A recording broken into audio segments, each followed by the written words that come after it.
उप मुख्यमंत्री दुष्यंत चौटाला पहुंचे सिरसा। चौधरी देवीलाल विश्वविद्यालय में किया स्टूडेंट एक्टिविटी सेंटर का उद्घाटन।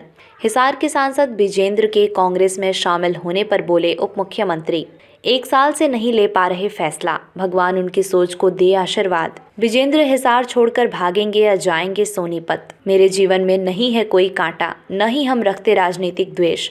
दुष्यंत चौधरी देवीलाल की सोच को आगे बढ़ाना जेजेपी का उद्देश्य। हरियाणा की सभी 10 लोकसभा सीटों पर चुनाव लड़ने को जेजेपी तैयार। गठबंधन में चुनाव लड़ने को भी पार्टी तैयार। 2 दौर की हो चुकी बैठक। एनडीए का हिस्सा है कुनबे में हो रही बढ़ोतरी। हिसार व भिवानी में गठबंधन होने पर जेजेपी के टिकट पर लड़ेंगे प्रत्याशी। सरसाई नाथ मेडिकल कॉलेज के निर्माण का शीघ्र होगा पुनः टेंडर। रिपोर्ट अक्षित कंबोज। मुझे खुशी है कि जब मैं फर्स्ट टाइम यूनिवर्सिटी के अंदर आया था ये 7 वाले ब्लॉक का इनॉग्रेशन करने, तो मैं वीसी साहब को एक निवेदन किया था कि कॉमन एक्टिविटीज़ के लिए एक ऐसा सेंटर बनाया जाए जहां खाने पीने से लेकर खेलना, कोई किसी का बर्थडे है इस तरह की एक्टिविटी हो, काउंसलिंग हो। ये सब विदेशों में हमने सेंटर चलते देखे हैं यूनिवर्सिटीज़ के अंदर। चौधरी देवीलाल यूनिवर्सिटी सिरसा के अंदर भी इस तरह के सेंटर बनाए जाए।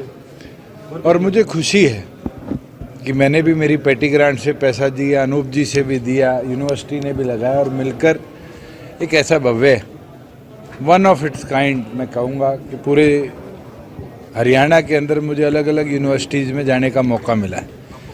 मगर स्टूडेंट एक्टिविटी सेंटर मुझे नहीं लगता इससे अच्छा कहीं बना होगा। और आने वाले भविष्य के अंदर चौधरी देवीलाल यूनिवर्सिटी के सभी छात्र छात्राओं को ये एक ऐसी सौगात होगी जो उनको कहीं ना कहीं सहयोग भी देगी, पढ़ाई के अंदर भी, काउंसलिंग के अंदर भी और उनकी रिक्रिएशन के अंदर भी। और मुझे तो एक खुशी और है कि जब मेरा इनॉग्रेशन का फाइनल हुआ तो एज अ स्टूडेंट भी मुझे ईमेल आई कि आपने इसका पार्ट बनना है।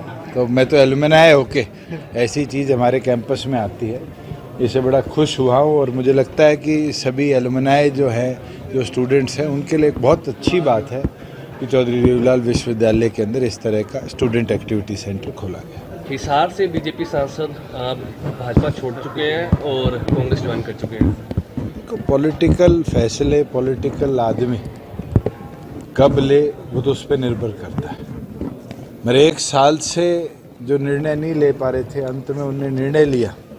तो इनकी सोच है जिसके प्रति वो गए हैं और भगवान उनकी सोच को मैं तो ये कहूँगा कि अपना आशीर्वाद दे कि उनने जो कदम उठाया है वो किस सोच के साथ उठाया है और क्या वो आगे करना चाहते हैं। हिसार छोड़ के भागेंगे, हिसार रुकेंगे, सोनीपत भागेंगे, ये तो समय बताएगा। कंडा निकल गया आपका?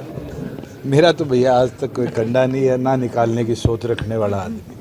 4.5 साल हो गए, 10 साल एक्टिव पॉलिटिक्स में हो गए। कोई एक आदमी ये बोलता हो कि मैंने राजनीतिक तौर पे उससे द्वेष रखा या राजनीतिक तौर पर उसका नुकसान किया, गिनवा दो।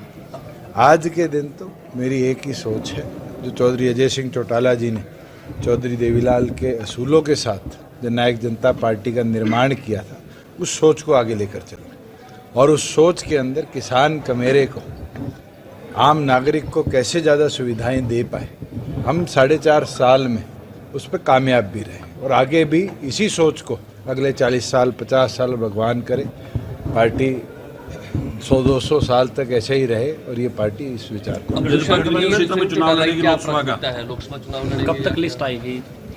अगर चौधरी अजय सिंह चौटाला जी कहेंगे चुनाव लड़ ले, तो मुझे नहीं लगता हमारी पार्टी का एक भी सिपाही एक कदम पीछे हटेगा।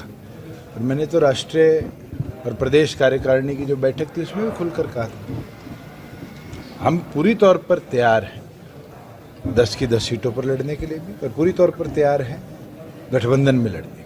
गठबंधन की 2 दौर की चर्चाएं हुई है, आज हमारी बैठक है, उसमें और विस्तार पे चर्चा होगी। और आगे भी जैसे गठबंधन की चर्चाएं फाइनल होती है, मुझे लगता है मेरे से पहले तो आप लोगों को इनपुट्स आ जाते हैं एनडीए के कि क्या होगा। एनडीए के पार्टनर हैं आप, क्या आपको लगता है कि लोकसभा चुनाव में भी गठबंधन हो सकता है?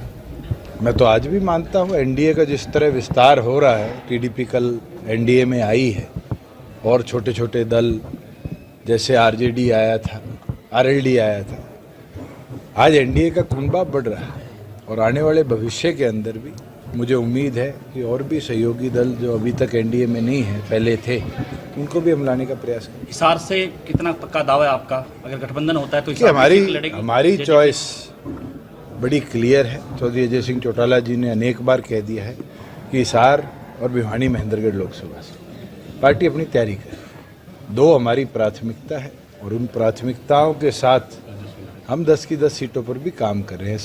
6 लोकसभा हमने कवर कर ली और 13 तारीख को 7वीं लोकसभा का हम नव संकल्प रैली का जलसा करेंगे और उस दौरान पार्टी की गतिविधि जो हिसार लोकसभा में हुई है, जिस तरह विकास करा है, उसका जनता के आगे भी ब्यौरा रखेंगे। अगर गठबंधन होता है तो हिसार या भिवानी सीट ही मांगेंगे क्या, वो और भी मांग रहे हैं? देखो, हमारी प्राथमिकता है, वो तो अलायंस में बैठ के चर्चा होगी, कौन सी मिलेगी कौन सी नहीं मिलेगी, वो कौन सी लेना चाहेंगे।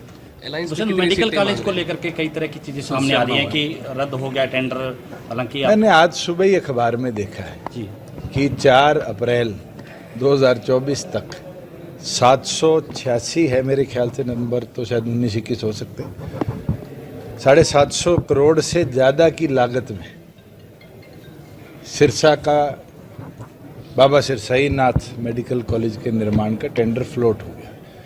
कोई टेक्निकल दिक्कत आई होगी, इसीलिए रिवाइज करना पड़ेगा। और क्योंकि ये हरियाणा सरकार ने बिल्डिंग नहीं बनानी, हमने पैसा हाइट्स को दे दिया है, जो HHL गवर्नमेंट ऑफ इंडिया की एक नवरत्न कंपनी है और सेंट्रल PSU है, वो इसको कंप्लीट करेगा। तो टेक्निकलिटी जो देखनी है, इसका ड्राइंग और इसका फ्यूचर का काम देखना है, वो हाइट्स का काम है। हरियाणा सरकार ने अपनी ओर से लोकेशन भी फाइनल कर दी है, नाम भी फाइनल कर दिया है और आगे का कार्य भी हाइट्स को देने का काम किया। बादल साहब की पहले पुण्यतिथि पे जाके आए हैं, वहाँ भी बीजेपी के अध्यक्ष हैं, उनसे कोई बातचीत हुई आपकी इसको लेकर? पंजाब के अंदर राजनीतिक चर्चा मुझे नहीं लगता, ऐसे फंक्शन में जब हम पारिवारिक तौर पर गए, बादल साहब का देहांत हुआ उस दिन भी मैं गया, उनके जब भोग किया तो चौधरी अजय सिंह चौटाला जी गए और आज मैं फिर जाके आया। और ये आना जाना कोई सिर्फ इस तरह के शोक और शोक के समय या शादी ब्याह के समय नहीं है, हमारा 4 पीढ़ियों का नाता है और चौधरी देवीलाल जी से लेकर आज तक हम इसको निभाते रहे। और मैं तो ये विश्वास रखता हूँ मन में कि हमारी अगली 4 पीढ़ियाँ भी इस सोच को और आगे ले जाएंगी।